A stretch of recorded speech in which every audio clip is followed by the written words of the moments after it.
கிறிஸ்துவுக்குள் அன்பானவர்களே, உங்களை சந்திப்பதில் மகிழ்ச்சி அடைகிறேன்.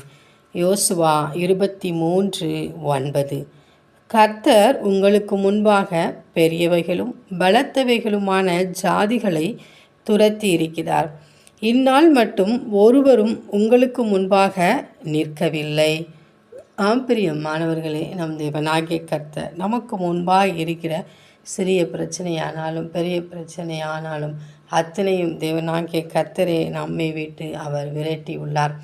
அவர் ஒருவரே நமக்காக நின்று யுத்தம் செய்து அவர் நம்மை சமாதானத்தோடு கூட தங்க பண்ணியிருக்கிறார்.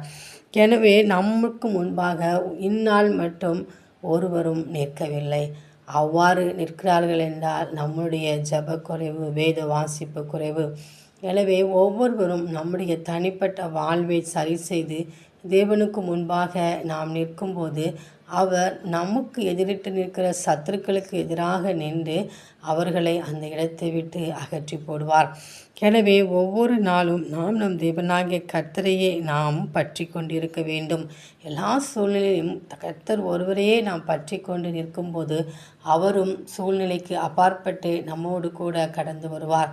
எனவே எல்லா சூழ்நிலையும் கர்த்தர் ஒருவரையும் அவருடைய பாதத்தை மட்டுமே உறுதியாக பற்றி கொண்டிருப்போம். அப்பொழுது கர்த்தர் நமக்கு முன்பாக இன்னும் இருக்கிற எல்லா எரிகோ கோட்டைகளையும் பெரியவைகளும் சிறியவைகளுமான எல்லா ஜாதிகளையும் கர்த்தர் துரத்திவிட்டு நமக்கு சமாதானத்தை உண்டு பண்ணி தருவார்.